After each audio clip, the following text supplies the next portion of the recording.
The only matter that's off the table is taking a pass on it. We've got to act. Senator Cornyn, you're next. Good morning, Madam Secretary. When you testified before this committee almost 2 years ago, you were asked whether inflation was transitory.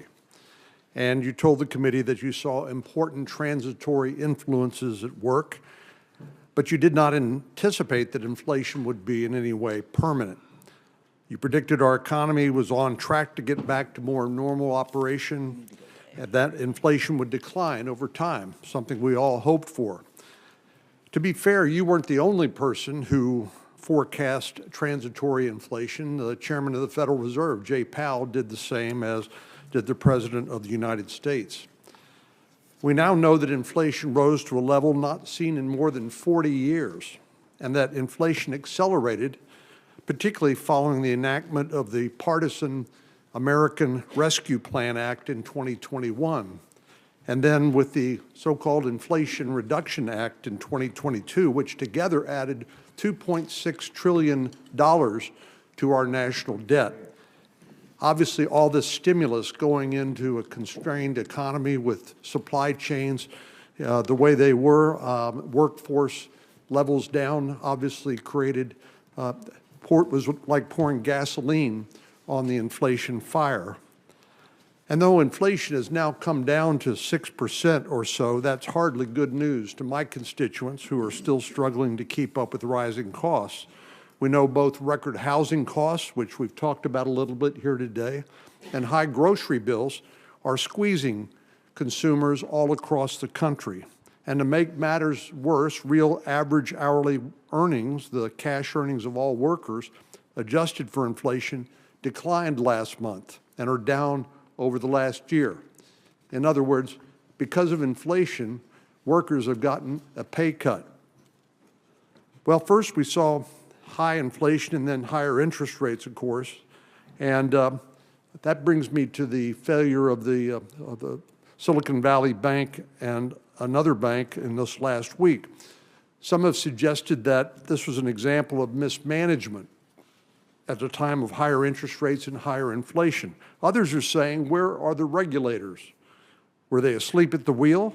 Many have suggested that banking regulators need to focus more on regulating banks, protecting depositors and taxpayers, instead of straying off course and examining so-called climate-related risks and other social engineering goals.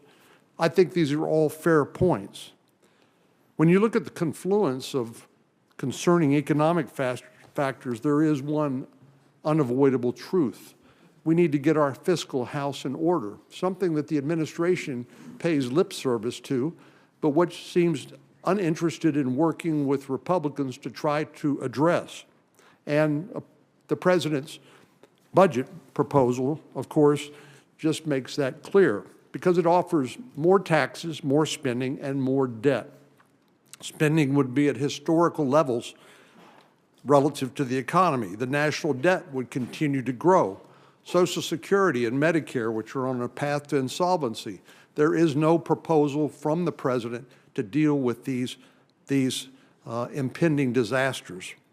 Of course, interest costs to service this debt would reach about $1 trillion annually. Our ability to defend our country in an increasingly dangerous world would be diminished because we'd be spending more money paying interest to the bondholders rather than paying to keep the American people safe. And Americans, of course, would be punished with trillions in higher taxes at a time when tax revenues are already at historical levels. It's not that the American people are taxed too little, it's that the federal government continues to spend too much and incur too much debt, which in turn creates this unvirtuous cycle. One final point, last year the administration pushed through an $80 billion blank check for the IRS without a spending plan. Only in Washington, D.C. would Congress pass an $80 billion spending appropriation without any plan as to how it's going to be implemented. And we were told, well, it will be forthcoming. That's great, but that's the opposite of what you would do it in the real world. First, you would want to know what is the plan, and then you would ask, how much does it take to finance or pay for that plan. Well, now the administration wants another $29 billion, which would bring the total up to $110 billion. This, of course, is going to mean more audits, more red tape, and violate the president's promise that no one paying less than $400,000 in taxes would pay any more. So, unfortunately, the president's budget misses the mark, which is disappointing, but unfortunately pretty consistent with what we've seen from this administration. Thank you, Senator Cornyn. Next would be Senator Bennett, followed by Senator